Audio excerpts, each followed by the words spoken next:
Welcome. Here it is, my PS5 in all its glory. Just got delivered. That's one. That's one big box. Let's quickly unbox and see what we got inside, and then go over setup and settings. So just your first setup would make it easier. You might already have seen many unboxing videos. I'm not going to spend too much time on the unbox. I'm going to just breeze through it. So let's remove the outer sleeve, and then we're going to get the inside box, and that's another one big white box. The black and white, and obviously a little blue. The theme's consistent in the whole packaging. We're doing the opening the box.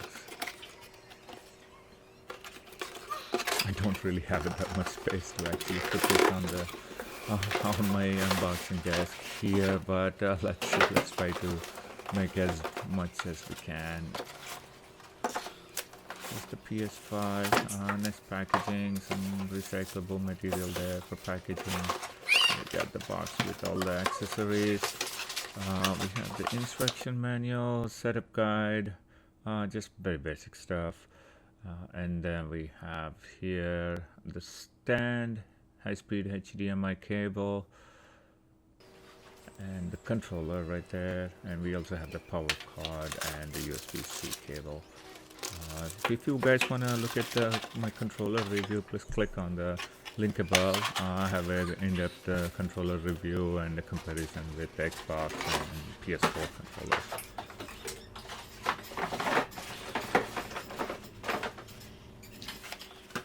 Now let's take out the PSP out of its wrapping, and also, actually, maybe let's just look at the stand before.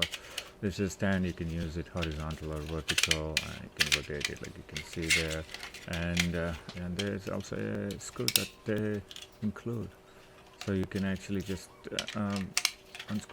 screw it into the bottom of the PS5. I'll do that in a second.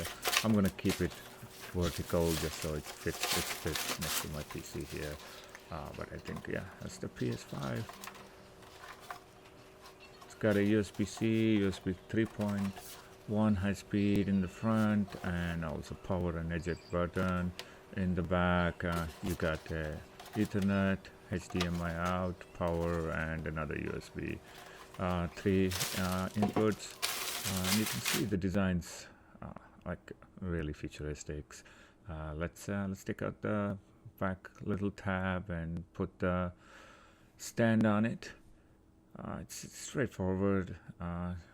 Just hook it up into the back of the console, and then just screw it in. Just make sure like you're not trying to overturn it so it doesn't break something in there. But yeah, it's straightforward, very simple.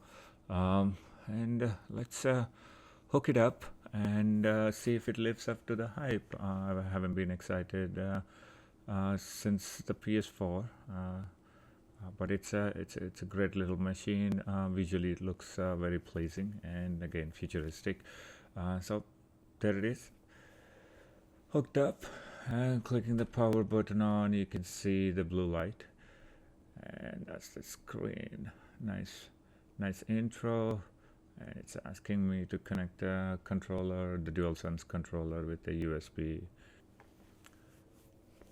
Just going through the initial setup. Let's see what all it asks us to do. Connect to the Wi-Fi. Very straightforward. Connect to your Wi-Fi. Input the password. Then next we have the adjust display area. You can adjust your screen based on if it's not correctly aligned, and then adjusting the HDR. These are also just straightforward. Just click on the top and bottom buttons on your controller, and then you can adjust all of these. Insert a game disc. I don't have any yet, but for right now. So this is power options. I'm going to keep it as optimized, just so I don't want to run it on lower power, especially when I'm playing games. So it's better to keep it optimized. Already a system update. So I'll skip it for right now, just so I can go through some of the settings here, and then we'll see. there you go. Welcome to PlayStation 5. Astro's Playroom. That's the first thing that pops up. Let's not play it yet. Let's just go through. I have to sign in for the Play Store, game library. So I think I'll get all of those once I sign in. So let's go through some of the settings. First one is invert colors. Under accessibility, it will just change the black background to white. I'm gonna keep it as black. It's just easier on the eyes. Color correction, you can change it to grayscale. I'm not sure why you would, but if you want to enable any filters or any of these things, which I don't think most people will use, so I'll just leave it at there.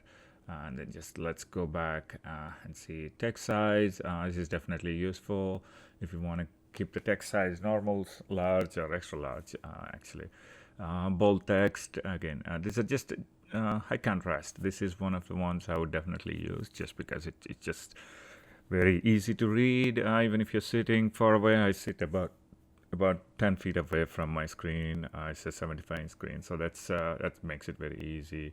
And then next we have the auto scrolling speed. It's just for all the notifications or anything that's on your screen. So you can just make it as slow as you want or just keep it normal. Reduce motion. I'm not 100% sure of this one yet, but it will just remove some of the blur effects while playing games or I'm guessing in movies. So I have to still try it out, but I'll post an update once I do. Screen reader, it's similar to Windows. It will just read what's on the screen. I wouldn't recommend turning that on.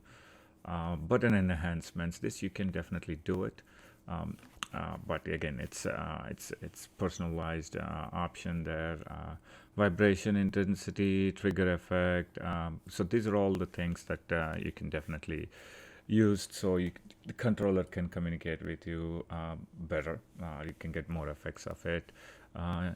Internet, basically, network is basically just setting up the same, which we already did. User accounts are also the same. Family control and passwords. So this is something useful if you have multiple people playing in the family, and you can put some restrictions what kind of games they can play and or not. I think I'm gonna just update the software here just so I can go through all the settings. It shouldn't take long here. Almost done, and then we're back on here. It's kind of surprising that it just goes to Astro's Playroom as the first thing that you show it. Oh no, it's asking me to update the controller. Okay, let's go through again a few more minutes. Back on, controller's fully charged. I'm going to sign into my store, play PSN network, and I'm going to keep my privacy settings as solo and focused. Just so, yeah, that's what I prefer. It's up to each their own, but yeah, that's what I prefer there. Secure our account with the password, go to settings. So this is something if you want to do a two-step verification for purchases and something, you can either put in your phone number or through the app. If you put it in there, it will actually tell you whenever somebody's making a purchase. I'm not going to download any media apps just because I have so many devices. I don't think I want to use PS5 for media consumption. It's going to be all for games. There we are in the PlayStation Store. Apologize, I'm going to go back into the settings in a second, but first time for me logging in, so I'm just trying to look at it, what's going on in here. So I'm going to just download a couple of games just so they're running in the background, as I don't have any PS5 games in hand yet. So this is the PS4 collection that's included with PS Plus. If you're subscribed, you can get all of those things, download and play right away, right out of the box. And this is the home screen, and you can see the taskbar at the bottom. Switcher is something you can switch in between games. It's not as fast as the Xbox, but it's definitely useful, so you can switch in between games. The rest of them are very straightforward. Sound, you're just setting up. You can set up the controller speaker and the music volume and the video. So in the controller speaker, you can set it up as high as you want, so it's easy for you to hear while playing games. Microphone's the same. Accessories, right now I just have the Bluetooth controller. That's pretty much all it is, and that's your power and user interface, user login. So let's go back to settings again. So where we left off, family and parental controls. So PS5 control restriction and family management. This is when if you have a family, if you want to add a family member, you can basically add it here, and then they can use the system. Log in as a separate user. Console information, system before. This is very basic. You can just do pretty much what it says, straightforward thing. HDMI, language, date and time, and remote play. Remote play is something I barely use, but I know a lot of people might use out there, so you have to turn it on. I could show you in a second. Once you get into remote play, you can actually you have to turn the option on. So that way you can actually play with other devices. PS4, you can connect it remotely and play. Power saving modes, 3 different kinds. I usually keep it like about an hour once it turns off automatically, and then web browser settings. Again, these are very basic, very similar to PS4. Storage. Oh, this is the big one. So the actual storage available is only 667, even though it says about 850 something on the box. Here you can actually add under extended storage, you can actually add a external hard drive that you can store your PS4 games. It's only for storage, you can't play off of it. So that's an option that's available on PS5. Just going through the input devices, microphone, adjust volume. You have the microphone in your controller, so that's you can just adjust the volume of it. Audio output, again, these are all very typical settings. Nothing different in here than you might have seen in PS4 before. Controller speaker, again, these are more in depth.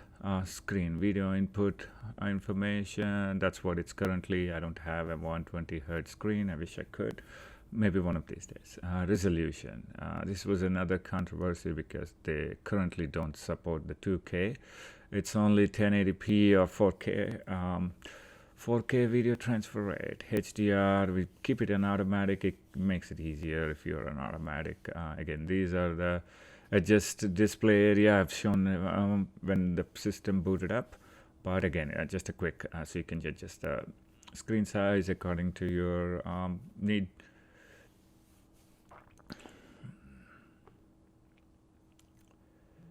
Blu-ray, DVD drive, allow internet connection. You can just set those up. Accessories, we got Bluetooth controllers, media remote. I don't have one. Keyboard, I don't need one. Mouse, I don't need. Camera, I do have one. I'm going to be hooking it up pretty soon to check out the quality and stuff. Save data and game app settings. Here, if you are a PS Plus member, you can basically download all your save data to the cloud and download it back from there. And here you have the option to download the PS4 data too, which is a good thing. So you don't have to replay most of the games that if you're going to be playing any of the PS4 games on this. Automatic updates, if you want to just turn it on, it will automatically update while it's in rest mode. Spoiler warnings, I would definitely have that on because I like to have a little surprise and figure it out myself.